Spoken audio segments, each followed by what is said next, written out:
Sudah dengar suara saya? Udah. Baik, langsung kita mulai saja. Bismillahirrahmanirrahim. Assalamualaikum warahmatullahi wabarakatuh. Waalaikumsalam warahmatullahi wabarakatuh. Pertama-tama marilah kita panjatkan puji syukur kehadirat Allah Subhanahu wa Ta'ala yang atas rahmat dan karunia-Nya kita dapat berkumpul di uh, Zoom Meet ini. Kedua kalinya Hmm, salawat serta salam senantiasa kita haturkan kepada Nabi besar Nabi Muhammad SAW yang telah membimbing kita dari zaman kegelapan menuju zaman yang terang benderang. hmm, Jadi adanya saya di sini untuk mempresentasikan materi mengenai mencuci tangan menggunakan sabun dan air bersih. hmm. Langsung kita mulai saja ya.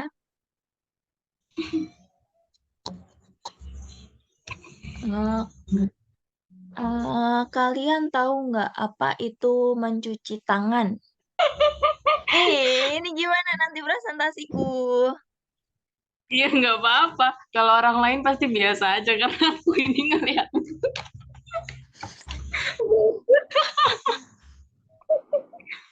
Ya udah, Ya, mencuci aku tangan upload itu nanti. bersihkan tangan kakak. Ya, terus? Ya udah.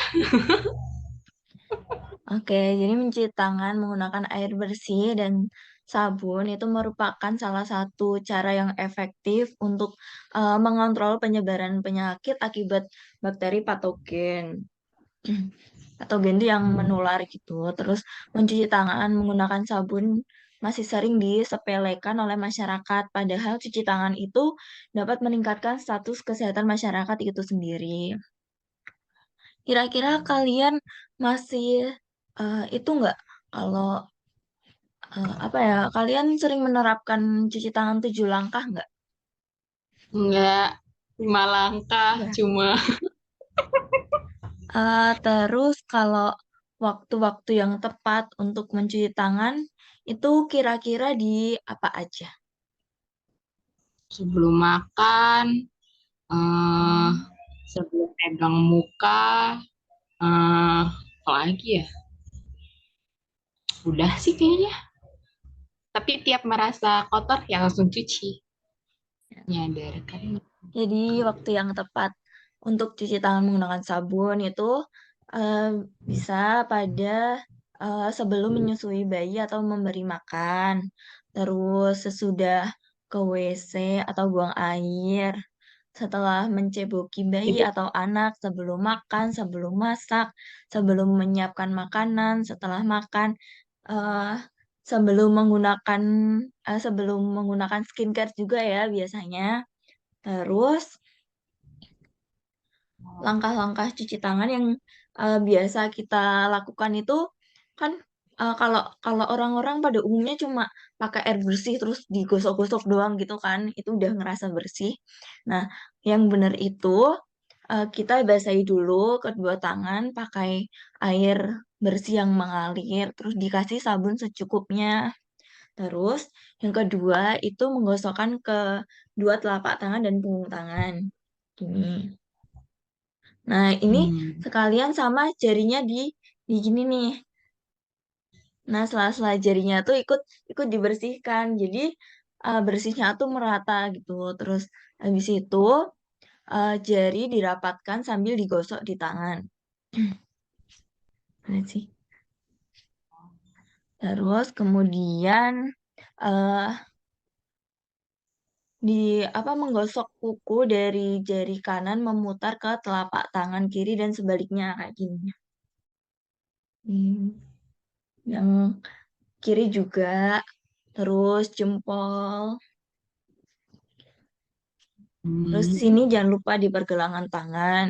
Terus kalau udah selesai, itu kita basuh menggunakan air bersih yang mengalir kembali, terus eh, keringkan tangan menggunakan tisu bisa. Hmm. Kira-kira langkah-langkah cuci tangan yang sering kamu lakukan tuh kayak gimana sih? Apakah sudah benar gitu? Pasti salah sih. Pasti sama. Orang cuma aja asal basah. Ini cuma gosok-gosok itu ya umumnya ya. Oke, Pakai selanjutnya, pulang. selanjutnya perilaku mencuci tangan menggunakan teori recent action. Jadi, teori of recent action itu merupakan teori yang dikemukakan oleh Martin Martin Fishbee. Fishbein dan Isaac Azen pada tahun 1980. Teori ini menghubungkan antara keyakinan, sikap, kehendak, dan perilaku. Sesuai dengan namanya, Theory of Reason Action itu berasumsi bahwa manusia berperilaku dengan cara yang sadar, mempertimbangkan informasi yang tersedia, dan mempertimbangkan implikasi dari tindakan yang dilakukan. Theory of Reason Action menjelaskan bahwa keyakinan dapat mempengaruhi sikap dan norma sosial yang akan mengubah bentuk keinginan berperilaku baik dipandu maupun spontan saja terjadi dalam sebuah perilaku individu. Ini tuh si teori reason action ini tuh juga mengandalkan niat. Jadi harus niat dulu baru terbentuk si apa perilaku, si sikap dan norma sosial yang membentuk itu. Kemudian faktor perilaku dan kebiasaan seseorang tidak mencuci tangan. Kebanyakan orang tidak mencuci tangan menggunakan sabun karena merasa bahwa mencuci tangan menggunakan air mengalir saja sudah bersih. Bahkan ada yang tidak mencuci tangan karena tidak dibiasakan sedari kecil. Hal ini yang mengakibatkan penyebaran bakteri patogen penyebab penyakit semakin cepat. Ada pula faktor yang menyebabkan seseorang tidak mencuci tangan karena tidak tersedianya fasilitas atau sanitasi seperti wastafel, air bersih, sabun.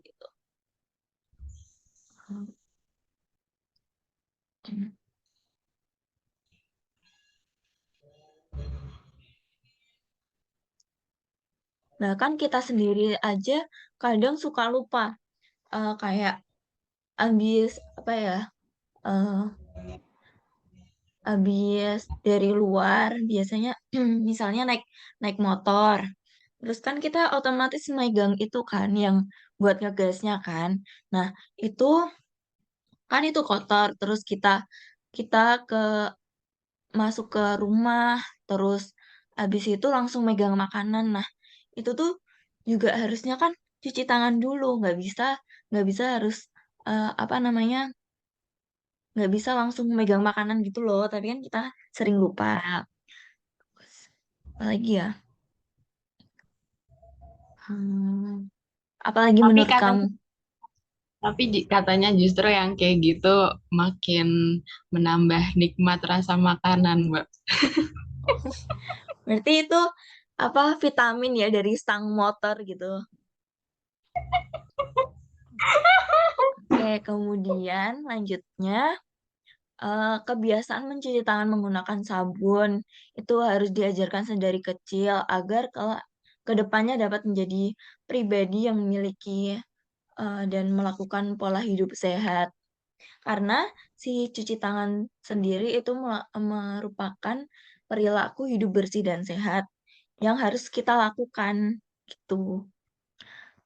Terus, contoh dalam norma subjektif, seseorang setelah, eh, ini contohnya ya, seorang setelah setelah menyapu kamar misalnya, mencuci tangan karena merasa tangannya kotor. Nah, di sisi lain, karena kebiasaan sedari kecil yang ia lakukan untuk menjaga kebersihan dan kesehatan. Terima kasih, sudah selesai. Ada yang ingin ditanyakan?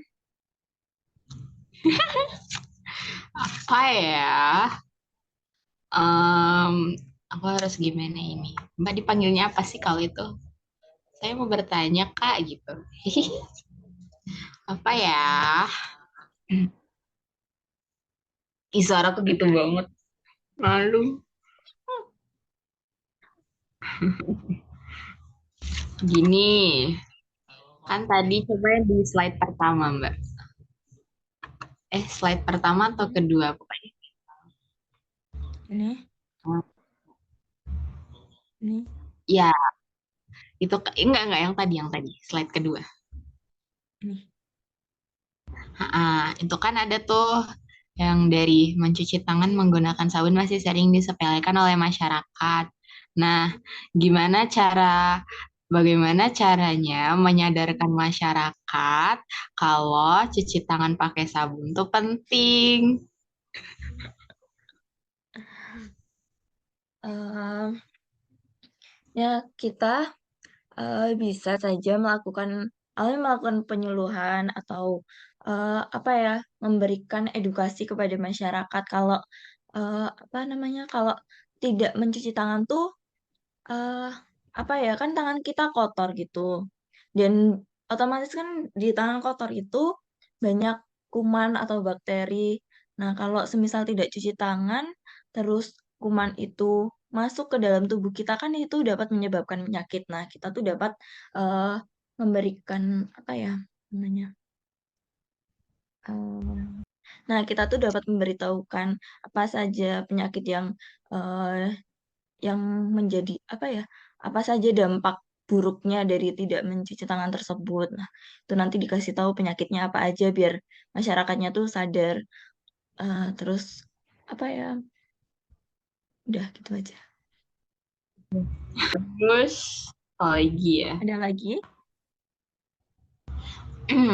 Kan tadi yang di slide terakhir, Mbak. Apa ya tadi ya, yang kecil-kecil itu, yang sedari kecil. Astagfirullah. Oh, kebiasaannya. Oke. Nah, itu kan seharusnya kebiasaan mencuci tangan ini sudah diajarkan sedari kecil. Tapi kalau misalkan yang orangnya emang nggak dibiasain cuci tangan dari kecil dan udah segede ini, bukan saya tapi ya, kalau udah gede itu gimana cara awal membiasakannya? Nah, iya niat dulu harus didasari kan semuanya harus didasari niat. Nah, Ah, kan kita apa ya? Ini kita membiasakan anak buat cuci tangan gitu.